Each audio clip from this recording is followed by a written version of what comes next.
Hello, everyone. This is an educational video regarding a very important date, 5 days before Chris Watts annihilated his family. Now, I'm going to start with a few important things first before we get on with the main date I spoke about at the beginning of the video. And it's pretty crucial to what I'm going to be explaining later on. September 1st, 2017, Nicole Kessinger searched the internet for the name Shanann Watts. This is not a typo, and I'll show you why now. This is also in the discovery, and the officer noted I did locate names searches for Chris Watts dated back to August 3rd, 2017, and Shanann's was dated back to January 7th, 2018, but also the one before from September 1st, because as you can see, she searched for Chris Watts about a month before she searched for Shanann's in 2017. So I have it pointed out there for you, August 3rd, 2017, and then Shanann's, Chris Watts and Shanann Watts. On August 23rd, 2018, they did a phone collection and interview with Nicole Kessinger. So they retrieved all the data on her phone on August 23rd. So for people who are thinking she did this search on September 1st, 2018, are wrong, because that is not possible. If she gave everything over on August 23rd, how was she going to be able to search September 1st, 2018? So that doesn't even make any sense. Now moving on to the second one, which was an article that Crime Online had came out with, and it states, following a series of email exchanges and phone calls with the Weld County District Attorney's Office regarding the reports, Crime Online spoke to Weld County District Attorney Michael Rourke on Monday. Rourke said that the report reflect what was shown in the forensic analysis of Nicole Kessinger's phone. The dates to which you are referring in 2017, where it appears she Googled or otherwise searched Shanann, was data that came off her phone, Rourke said. And he also states, and it's in quotes, it's not a typographical error in the report. The detectives are reporting what was contained in the data from her phone. I don't know the answer to the question of why or how those dates ended up in her phone. And there's an obvious answer to that, is that it was her doing the Google search for Shanann September 1st, 2017, a year before the murders. So it also says, asked if the district attorney's office questioned or planned to question Kessinger about the data suggesting she was aware of Chris and Shanann Watts for up to a year before the murders. Rourke said that Chris Watts' guilty plea precluded any need to further probe the results of forensic analysis of Kessinger's phone. So basically, they didn't really give a shit, did they?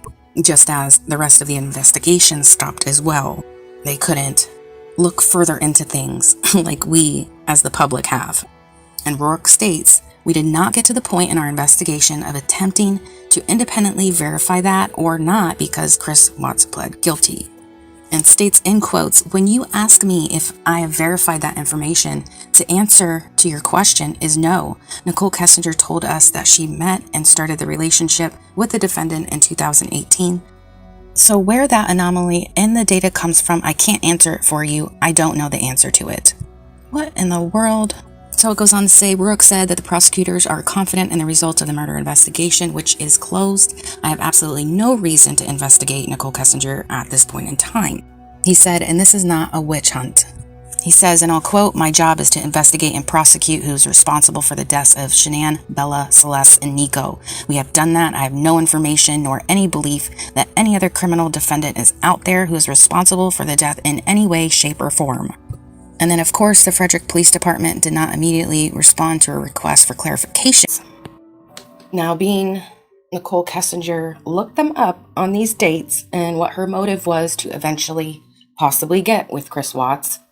It says here, Chris has never mentioned Shanann was pregnant in any of the conversations with Nicole. He lied to her because she would have never wasted her time on him in the first place.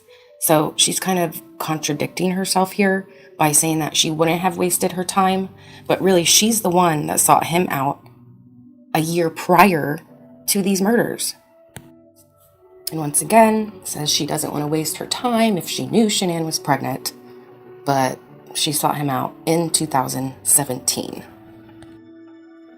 So we all know how Nicole Kessinger had told I believe it was Kobach, CBI, about texting Chris and talking to Chris while he was in North Carolina to try to fix his marriage with Shanann. She really wanted him to fix the marriage. Okay, so while she's supposedly telling him this, on August 4th, she's searching for wedding dresses. Yes, while she's telling him to fix his marriage, she's searching for wedding dresses. So clearly, they have already talked to each other about possibly getting married. Now, this is where the important date starts to come in, and I'll give you all the information on this. The Wednesday, August 8th, 2018. This is 5 days before he murdered his family. So Nicole here in the discovery says when he came back from North Carolina, Nicole saw him a few times. Let's think about that. What does a few mean? A few means 3, okay? A couple means 2, so that's 3. But she's saying here she saw him last Wednesday, which would be August 8th, the 5 days before the murders, and this Saturday, August 11th, 2018, which was their last date to the lazy dog. And she's also stating that he wanted to see her more, but she wanted her space. And again, Wednesday, he came to her house. So she's sitting here looking up wedding dresses. He's visiting her the day after he gets home from North Carolina, but she wanted her space. This is just a decoy, okay? And here is from the discovery where Chris got back on August 7th, back home from North Carolina, and his work had connected to their router. And then August 8th, he returned to work. And here again, pointing out the day after he returned home, he visited Nicole Wednesday, August 8th. Now, this is from the discovery, but it is evidence from Chris's phone showing that he was on August 8th, 2018 in North Glen, Colorado. And Nicole Kessinger lives in North Glen, Colorado. He lives in the Erie area. The Rogan, I'm not sure how to pronounce that, is his work area. That's where the oil fields are there. And Platteville is where his actual Anadarko office is. Now I'm showing you this map because this is the from another video I made, the ping video, Nicole's ping video that morning. This is her normal route to go to work. Okay, so you see it going from Fort and North Glen up to Platteville to the work. So she's taking the Brighton to Fort Lupton, back down to her area where she lives. And here again, just to show you an outline of their cities. This is the morning of the murders, where Nicole's phone had pinged in Frederick area at 6:16 in the morning. And then she shot over to Platteville where their office was. She went down to Fort Lupton, to Brighton, back to North Glen where she lives. So now that we know Chris called Nicole at 2:48 p.m. in the afternoon, here Chris made an unspecified modification to Shanann's contact information in his work phone. This is 3 p.m., so almost a half an hour after he had called her. So by that time, I'm assuming maybe he should have been to Nicole's house at that time. The reason I find that modification to his work phone about Shanann is significant because Shanann has texted, on that same day, he's never called me Shanann till this week. So maybe he had her name under baby or honey or lover or something like that, some kind of pet name. But now he probably, the unspecified modification to his phone, he probably put in there Shanann or possibly something worse. Okay, so we know Chris called Nicole when he was on his way to her house at 2:48 p.m.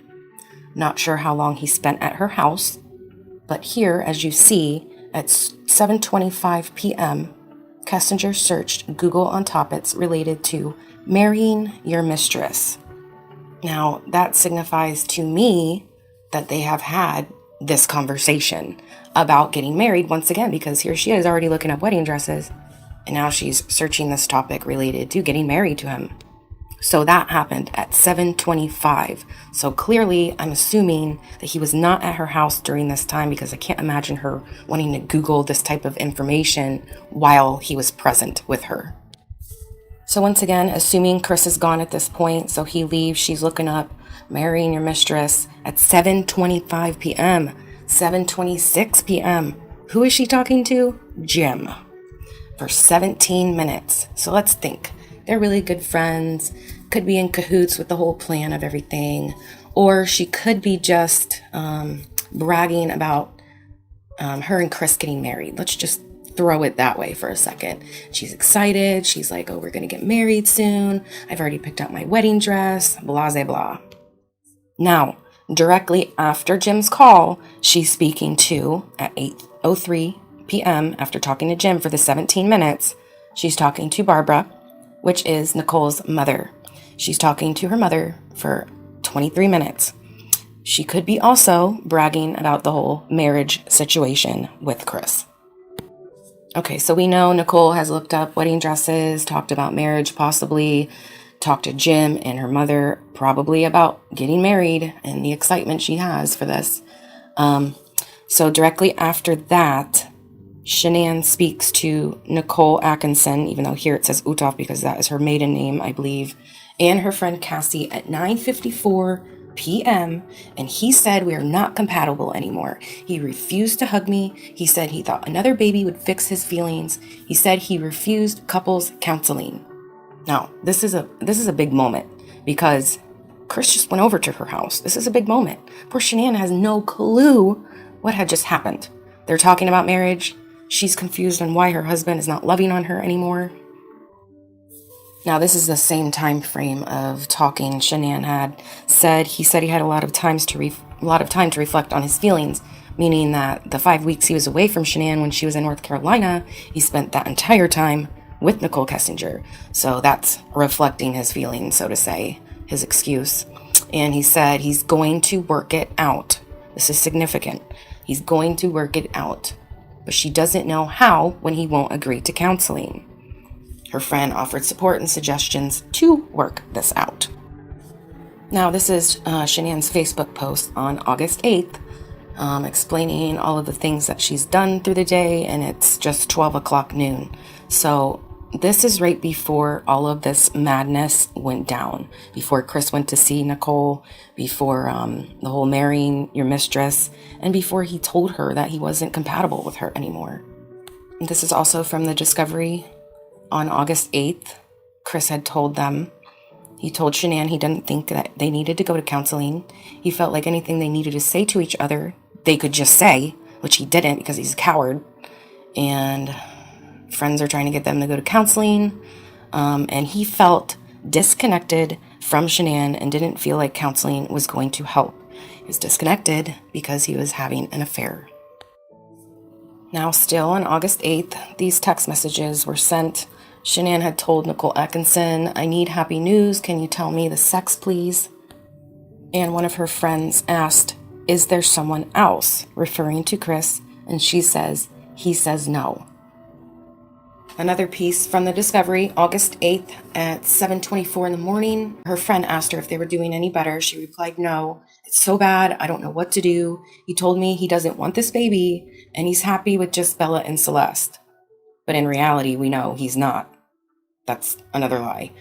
He thought he wanted another one. I'm so sick to my stomach. I tried to have sex with him last night just to see if that would help him, and he rejected me. Shanann said she hasn't cried this hard ever. Shanann added, he said he feels there's lack of communication and it's not from me. So basically he's saying that his lack of communication is from his side. So she said, I sent him 12 texts over the month begging him to talk to me. So she tried. He did not because he's having an affair.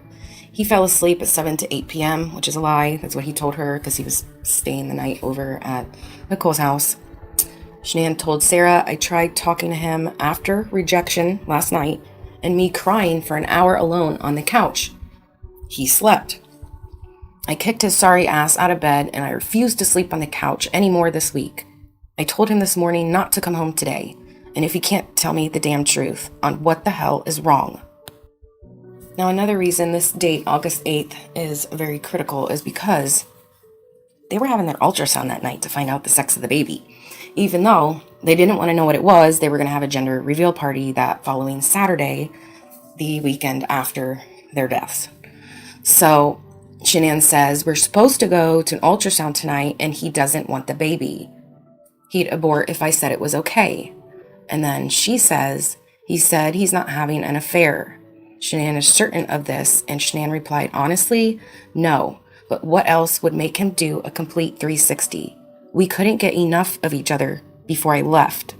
So she did mention somewhere that they were having sex like jackrabbits before she had left. I mean, she's pregnant, and of course he's a man, so her hormones were crazy. And he allowed that, obviously. They said that they had sex in the kitchen pantry, while the girls were playing somewhere, because that's how much they craved each other at that point. So they were going at it, and then all of a sudden, she leaves, Nicole pops up, now they're going at it. So here it is again, proof that she did have her ultrasound on August 8th, 2018. And they're finding out the sex of their third child, and it was a boy, Nico. So on 8/9, which is the day after their ultrasound, Shanann tells her friend Addie that Chris went to the appointment. So it must have been right before he had left Nicole's house. So he leaves Nicole's house after probably getting one in, and he goes to the appointment with Shanann to check out the baby's ultrasound. And she says, but he's cold, and says she has no idea what had happened. Now she sits here and explains everything that she had told to Addie, including the crying, the canceling of the gender reveal, how they were in love before she left for North Carolina, and now he's not. Shanann said that she grabbed Chris's hand during the ultrasound, and he did not grab back. So then at the bottom here, Shanann states that Chris is okay with going with her for the weekend trip, the weekend after the murder. And then 30 minutes later, he deletes his Facebook account. So Wednesday was the ultrasound date. All this crap happens with Nicole, the ultrasound, and now the day after that, Chris deletes his Facebook account. Now this is something else significant that he told Shanann, this is through text, that she's saying to one of her friends. He said he will work it out. How do you work that out? She says. This is exactly what Chris meant by he's going to work this out. He's probably the only murderer I've ever heard of to give a sign like this. Shanann thinks it's funny and posts it on Facebook. I don't know what to think about this. Some people are worried. Some people find it funny, including her and his family. Also, being Chris took this picture, wrapped this doll up like this, because we know the girls did not do that, and he miraculously does not remember if Bella did it or not during the interrogation when his dad asked him. I find it weird that he put a pillow underneath the legs. This is significant because Shanann might sleep with a pillow under her legs or in between her legs. So here he's signifying that this is her. I, for one, sleep like this. I sleep with a pillow underneath my legs and in between my legs because I have a weird pet peeve of my legs touching each other when I'm sleeping. So this could be possible for her, especially when I was pregnant. That's when I first started doing that, is when I was pregnant with my second child. So it's possible that Shanann did sleep like that as well. So this is what Ronnie, Chris's dad, explained to FBI agent about the whole doll situation. He brought it up himself. And Ronnie asked us to look at Shanann's Facebook page. Ronnie explained 2 days ago, Shanann posted a photograph of a 5-foot-tall baby doll that was lying on the couch. Ronnie said that the doll was completely covered with a sheet. Ronnie said, I'm thinking this might have been planned. Well, yes, it was planned. It was your son's plan. He says, I don't know. Ronnie said the caption read, what do you say to this? Ronnie said the sheet covered the doll's head, and the only thing sticking out was the doll's feet. Ronnie said Shanann commented that Bella had put the sheet on the doll. Ronnie said a kid wouldn't do such a thing. Ding, ding, ding. FBI agent Coder asked Chris if he recalled the incident, and Chris said Shanann made fun of it and thought it was funny. So they don't know yet that he's the one that actually sent it to him. So he's portraying that what Ronnie is saying, that Shanann took this picture. And because now that they're dead, it looks and falls upon her lap, right? So Shanann made fun of it. Supposedly she had done it. Now she's making fun of it and thought it was funny. So that's suspicious. That means Shanann freaking did it. Well, guess what? She didn't, and I'll show you proof in a minute. So They asked Chris if Bella did it, and he said he didn't know because he didn't recall. This is the only line that him and Nicole, when it covers up the truth, something bad with the truth, this is what they do all the time. Oh, I can't recall this. I don't remember. Oh, what did I do during the day on Sunday, the day before the murder? I don't remember anything at all. Give me a freaking break. Anyway, so Ronnie said he was around Bella, and Bella would only cover her baby dolls up to their stomach. Ronnie said he never saw Bella cover a doll's head like it was a body. And this is from the Discovery. This image was taken by Watts' phone, which he sent to Shanann. She replied, this is to Facebook. She took Chris's photo, put it to Facebook, and says, don't know what to think about this. Ta-da. Chris took this picture. It was planned, Ronnie. You were right. Now here, Shanann is telling Nicole Atkinson that Watts told her he does not want a divorce right away. And this is a really weird thing to say, being that he had already told Nicole that he was in the process of getting a divorce. Whether that's true or not, we're not sure because someone doesn't want to speak to get her story out. So we can only assume. But anyways, even if he did want to get a divorce, you don't say, oh, let's wait until let's wait 6 months to get a divorce. You know what I mean? It just doesn't make sense. And I'm sure that confused her a lot. Like she's probably thinking, well, he doesn't want to get a divorce right away. Maybe I can continue to love on him, try to get him to love on me. Maybe he'll change his mind, but she has no idea that he's having the affair and what I'm about to show you. Now, this is the reason he told her he did not want a divorce right away. Because he had this pre-planned, and he confused the hell out of her. His plans were to kill her and his family, dispose of them as if no one would find them. Therefore, not getting a divorce right away, not having to pay child support. Those were big motives in this. He did not want to pay for his children. That's how sick and selfish that he was as a narcissist sociopath. So here we are again, now that you know everything that happened on August 8th, including that important doll picture on August 8th, while he's seen Nicole Kessinger. That same day, motivating him to annihilate his entire family. Also to add here, the day after their murders, let's go on to the facts of suspicious deleting from Nicole Kessinger, the mistress. So on 8/14, the day after the murders, at 3:40 p.m. in the afternoon, she found and searched for a prayer chain, trying to find the girls. Here is 14 different searches Nicole Kessinger did in her phone the day after the murders. And these were all deleted, and police were able to still get them from her phone after being deleted. Let me know what you guys think below. Don't forget to subscribe. Thanks for watching.